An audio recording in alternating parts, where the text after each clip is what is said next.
السلام عليكم شباب بنات، وياكم مميز عراقي ورجعنا في فيديو جديد. طبعا على اساس نسوي فيديو مال اصوات المتابعين، وكملت الفيديو وهواي جتنا بصمات يقرون بها قصايد، فقلت خلنا نشوف اخوي شنو رايه بالفيديو قبل لا انزله. قلت له تعال شوفه، شو هذا من شافه مات من الضحك، فقلت اذا انزل هذا الفيديو الوادم تخرب من الضحك. ثاني شيء هاي قصائد حسينيه فما يصير، ففكرت نسوي فيديو مال اسئله، وورا هذا الفيديو نشوف انه فكره حلوه نسويها. وصدق اذا عندكم فكره فيديو نسويها اكتبوها بالتعليق وان شاء الله كلكم ارد عليكم.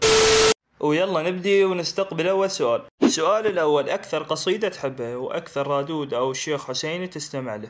طبعا أكثر قصيدة أحبها مال ليالي الجروح، وهواي قصايد أحبها، خاصة هاي السنة طلعت قصايد ضيم، بس ليالي الجروح يعني أشوفها غيرت هواي شباب، ومن ضمنهم أني يعني قبل كنت أسمع هواي أغاني، بس من نزلت هاي القصيدة خلتني أتعلق بجميع القصايد، ويعني كل ما أضوج أروح أسمعها. واكثر شيخ احبه شيخ علي المياحة الله يحفظه. اكثر صفة ما تحبها تكون موجودة بالشخص اللي يكون قريب منك؟ طبعا اكثر صفة اكرهها هذا اللي يلح، مثلا من تصير وياي مشكلة واطيح بظرف معين ويجي هذا القريب منك لا له علاقة بالموضوع، لا له شغلة بالمشكلة، كل شوية وسالك، ولازم تقعد تشرح له القضية كلها، ومو بس هاي لازم سالفة يومية تعيدها له، وهاي الصفة اكرهها. من صديقك او اخوك او شخص قريب عليك من يطيح بمشكلة لا تلزق براسك كل شوية قايل له سولف لي وشنو صار وشنو التطورات، مشكلته تقدر تحلها ما تقدر عوفه لا تظل تسأله. سؤال يقول ايش قد تحصل فلوس من اليوتيوب؟ طبعا الصراحه يا شباب قناتي انا ما فعل بها ربح، الصراحه دينار واحد ما مستلم. راح تقول لي ليش شاتم وعندك مليون مشترك؟ صحيح، بس المشكله هاي الفيديوهات الجايه انزلها ما يتحقق الربح بها، وزائد انا احب انشر هيك بين قوسين انا فقر فقوري، بس الله شاهد لمتنا بالقناه تسوى عدى ابو الفلوس. والسؤال يقول اكثر شيء تحبه بنفسك؟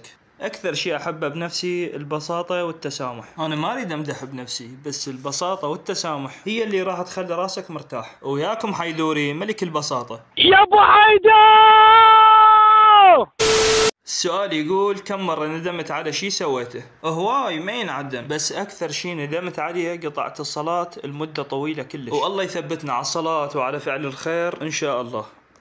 السؤال يقول هل قرايبك يعرفون عندك قناة وعليها مليون متابع؟ والله الصراحة ولا واحد من قرايبي يعرف عندي قناة على اليوتيوب، هم أصلا قرايبي أنا أشوفهم بس بالمناسبات إنه بيعرفون عندي قناة.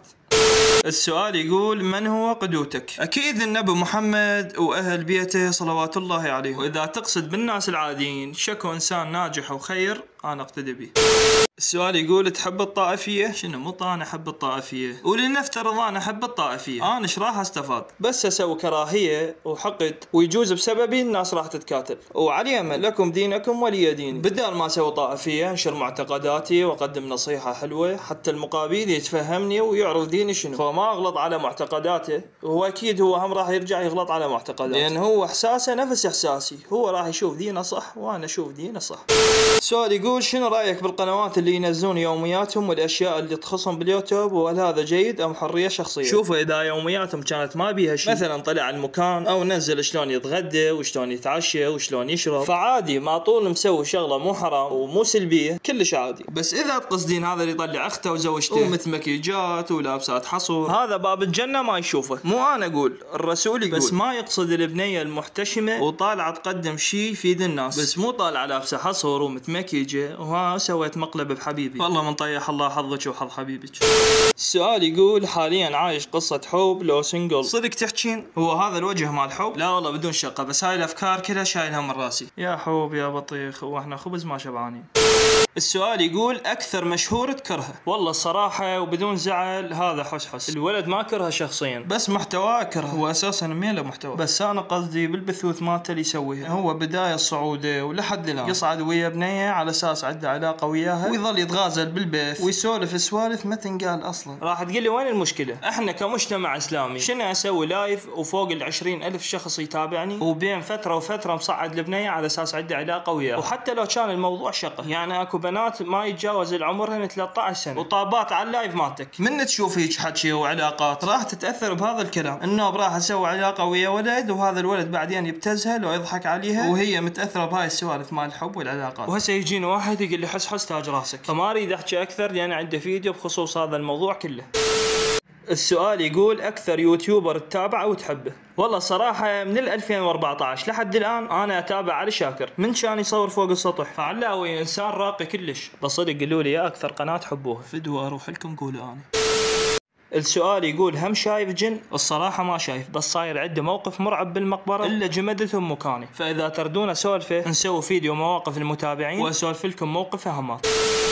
السؤال يقول هل تؤمن بشيء اسمه حب؟ طبعا أكيد أؤمن بالحب. الحب شيء أساسي بالحياة، هو رب العالمين مالك السماوات والأرض يحب عباده الصالحين، فأكيد أؤمن بالحب. السؤال يقول بيا عمر تعرضت لأول صدمة. أول صدمة صارت بحياتي من كان عمري 16 سنة، بهذا العمر صارت أقوى صدمة بحياتي لحد الآن، والحمد لله والشكر، كلها ابتلاءات واختبارات من رب العالمين، وما نقول بس إنا لله وإنا إليه راجعون. ووصلنا لنهاية الفيديو، وآسف إذا دوختكم، وآسف من كل شخص ما طلع تعليقه، لأن التعليقات كلش هواي والأسئلة متكررة، فإن شاء الله بالجايات أطلع أسئلتكم كلكم. فقولوا لي بالفيديو الجاي شو تحبون، أنتقد واحد أو مواقف المتابعين، وأنتم هم سولفوا لي شنو الفكرة اللي عندكم اللي تحبون نسويه، ترى تعليقاتكم كلها أقراها، ورب يحفظكم ويخلينا أصدقاء وما حد يفرقنا إن شاء الله.